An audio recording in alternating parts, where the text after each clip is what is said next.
All right, ready first. Sergeant Major Biggs here. Today we're going to talk about sustainment, which I know we talked about in previous podcasts in terms of on the offense. What I want to talk about is I want to talk about sustainment from the BCT perspective. So what I want to start with, I want to start with the brigade supply area. So in terms of the brigade supply area, who owns it? The BSB owns it. And so the elements within the BSB that are here is you obviously have the BSP battalion. And so that's the headquarters. And so that's kind of the TOC. That's who owns, that's who runs it. Now within the BSA, they also have their 4 organic companies. And so HHC. And HHC's responsibility within the BSA is pretty much base defense. And they're making sure that security and everything is flowing within inside of the BSA. And then you have Alpha Company. Alpha Company has quite a few roles. The first thing that Alpha Company does is they're running the SSA. So that's a supply function that receives all of the Class 2 and the Class 9 and the Class 4 and then distros that and palletizes that for distribution to the brigade. The other thing that they do, they're also running the ammunition area. Now that'll be an area just outside of the BSA, but that's where all the Class 5 is going, and they're going to run that as well for the brigade.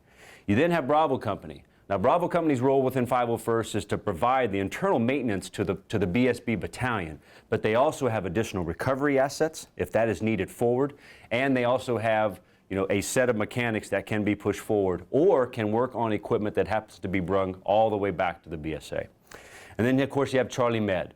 And Charlie Med's role is, pretty self-explanatory, but the role, too, that they establish, it's going to give you everything from dental to behavioral health to obviously upper medical care, and they also provide additional evacuation platforms that can be pushed forward based upon MET-TC.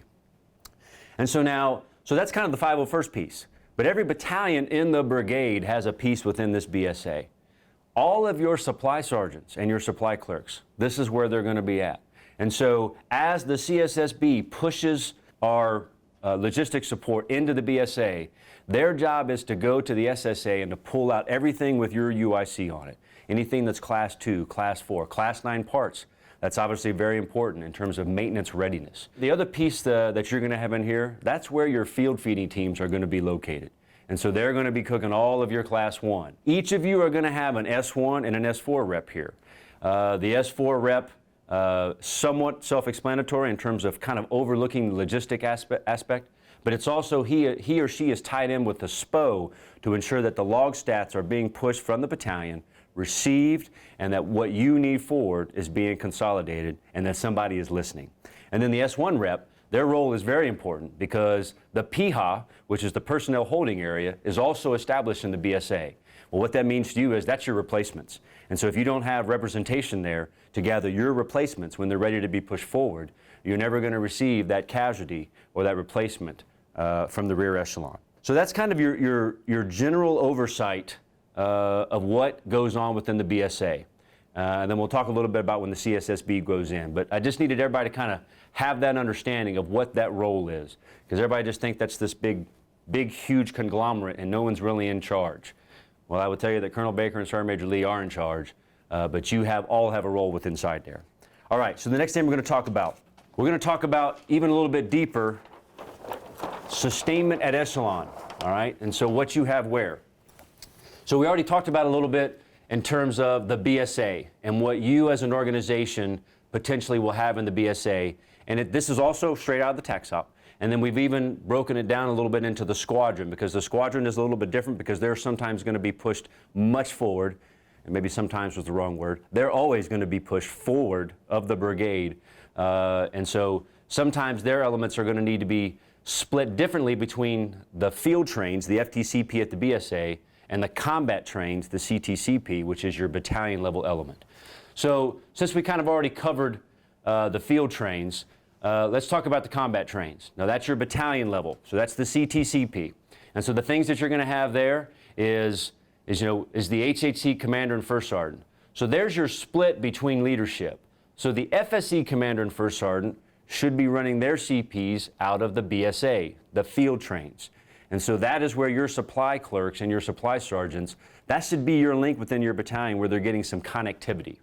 And then HHC's commander and first sergeant, they're running and in control of the combat trains, the CTCP. But then you have a portion of your FSE forward. And I would say you should be more heavily weighted FSC maintenance and recovery assets forward, and weighted more FFT and potentially distribution assets in the FTCP, the field trains.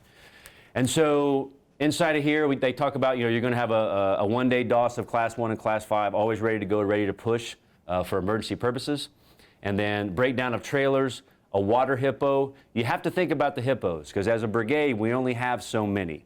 And if all of the field feeding assets are executing within the BSA, we had to think about where the hippos are at, because water buffaloes are okay, but if we have a consolidated cooking element going on, I think the hippos need to be there.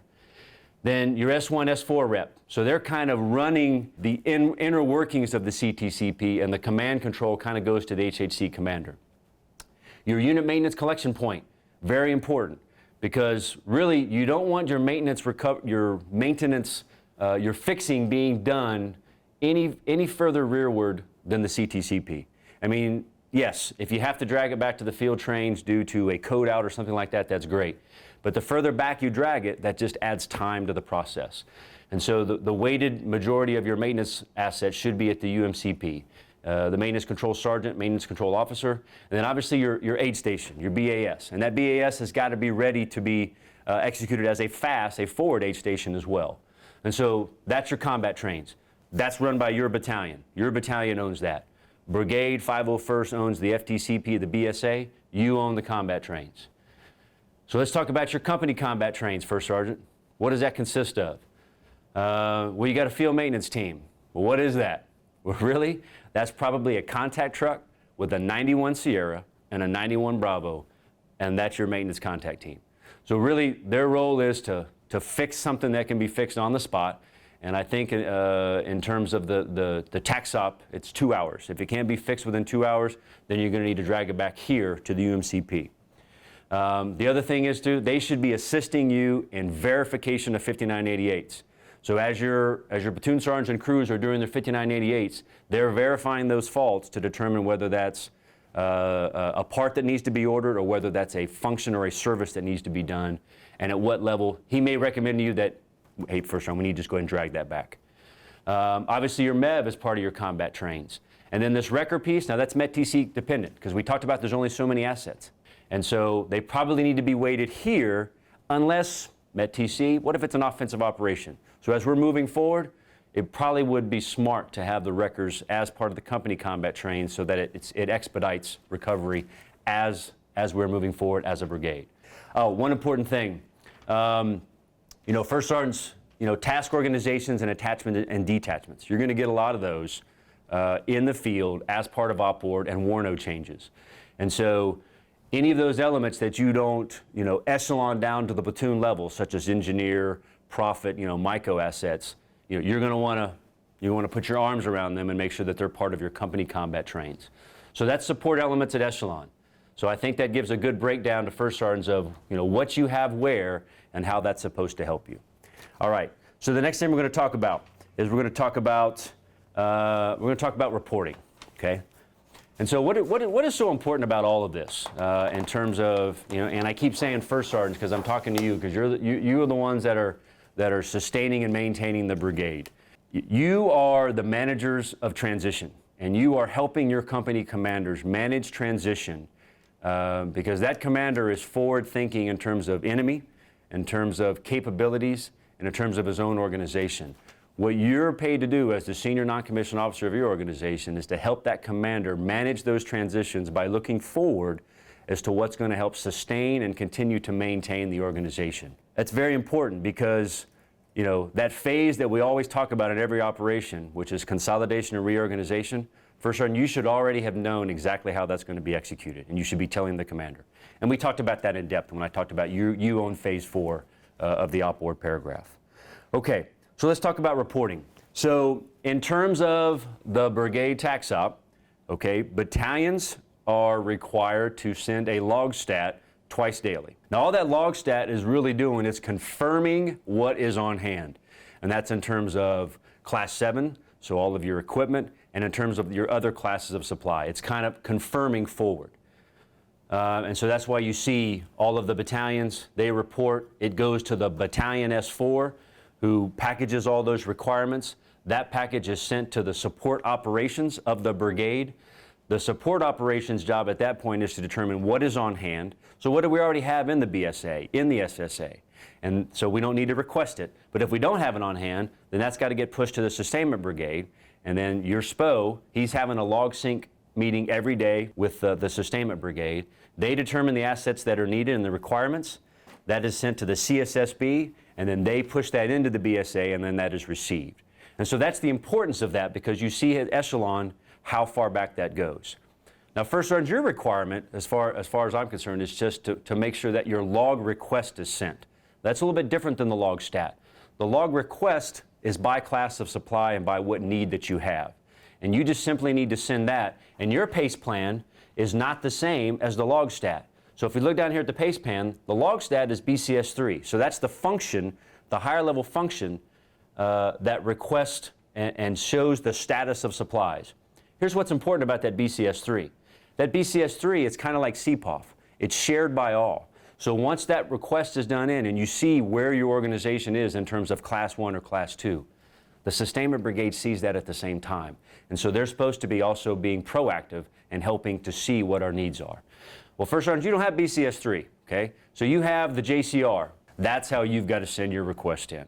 You get those into the S4, and he will take care of the log stat. He or she will take care of the log stat and pushing that forward. So that's reporting.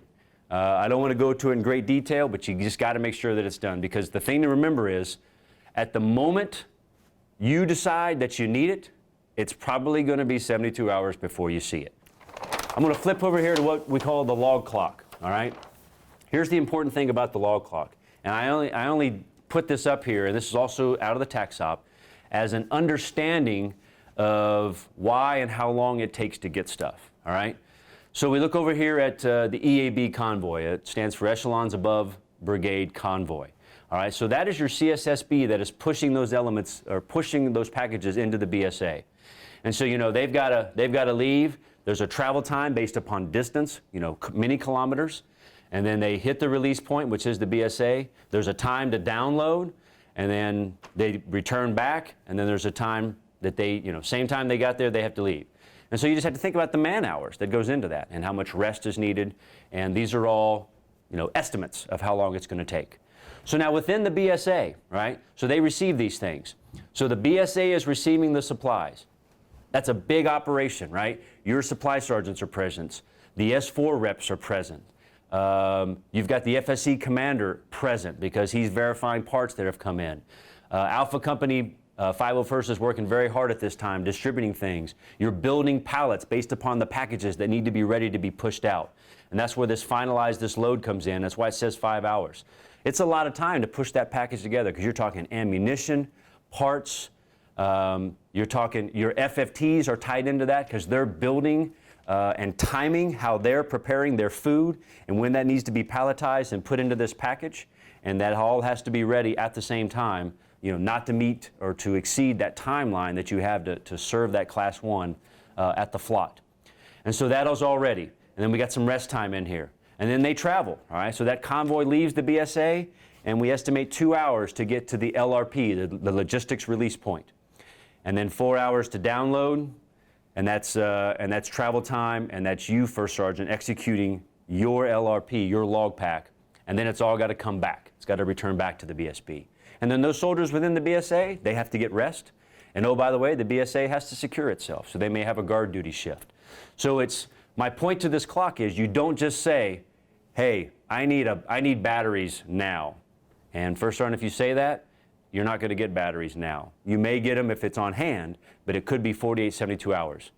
So the next thing that we're going to talk about the logistic release point.